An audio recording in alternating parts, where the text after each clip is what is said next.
Asset stripping.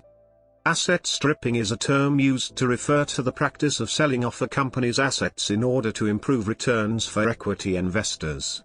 In many cases where the term is used, a financial investor, referred to as a corporate trader, takes control of another company and then auctions off the acquired company's assets. The term is generally used in a pejorative sense, as such activity is not considered helpful to the company.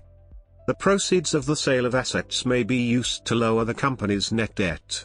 Alternatively, they may be used to pay a dividend to equity holders, leaving the company with lower net worth, i.e. the same level of debt but fewer assets, and weaker earnings, to support that debt. With a lower level of assets, some argue that the business is rendered less financially stable or viable.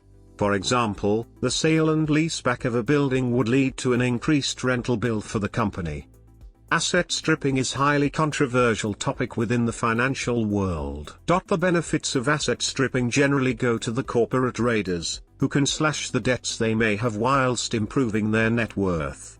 However, since asset stripping often results in thousands of employees losing their jobs without much consideration of the consequences to the affected community, the concept can be unpopular in the public sphere. One particular example of where asset stripping cost a significant number of workers their jobs was in the Fontainebleau Las Vegas LLC case. After the takeover, 433 people lost their jobs when assets were sold off and the company was stripped. Asset stripping has been considered to be a problem in economies such as Russia or China, which are making a transition to being market economies. In these situations, managers of a state-owned company have been known to sell the assets they control, leaving behind nothing but debts to the state. History.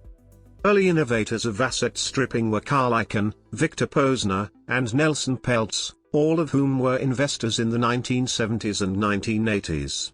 Carl Icahn performed one of the most notorious and hostile takeovers when he acquired Trans World Airlines in 1985. Here Icahn stripped TWA of its assets, selling them individually to repay the debt assimilated during the takeover. This particular corporate trade formed the idea of selling a company's assets in order to repay debt, and eventually increase the raider's net worth. One of the biggest corporate raids that failed to materialize was the takeover of Gulf Oil by T. Boone Pickens. In 1984, Pickens attempted to acquire Gulf Oil and sell its assets individually to gain net worth. However, the purchase would have had been severely detrimental to Chevron, a customer of Gulf Oil. Therefore, Chevron stepped in and merged with Gulf Oil for $13.2 billion, which at that time was the biggest merger between two companies. In 2011, BC Partners acquired Phones4u for a fee in the region of £700 million. At this point in time, Phones4u had already entered administration and had deep financial struggles. However, this did not prevent BC Partners from taking a £223 million dividend in order to pay off some of its own debts. Under the ownership of BC Partners, Phones4u had very little financial freedom to expand and claim back the contract of EE. In September 2014-02, Vodafone and Three decided to withdraw the rights for Phones4u to sell their products. Due to the already poor financial situation of Phones4u, the company had no alternative but to sell its individual assets and closed down.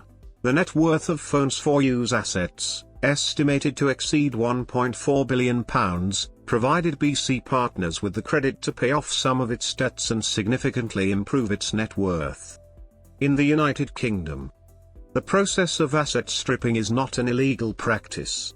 If a corporate raider sells the target company's assets individually and pays off its debts, the financial regulators have no room for investigation. However, some firms perform the process illegally and if found guilty may incur a substantial fine or even prison. Asset stripping by private equity firms in Europe is now regulated pursuant to the Alternative Investment Fund Managers Directive Phoenixing. This is one of two methods a corporate trader can use to strip assets illegally. For this method to work, the corporate trader and the targeted firm must have the same director. Assets of the targeted firm are transferred to the corporate trader to ensure they remain safe from debt collectors. This process lets the corporate trader improve their net worth while leaving liabilities with the targeted company.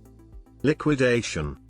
This method acts on completely fraudulent terms, and results in a higher punishment from the Financial Conduct Authority, FCA. Here, corporate raiders take ownership of a company on hostile terms, transfer the assets to their name, and then put the dilapidated firm into liquidation. This ensures that the corporate raider improves their net worth, and has no liability to deal with the firm recently placed into liquidation.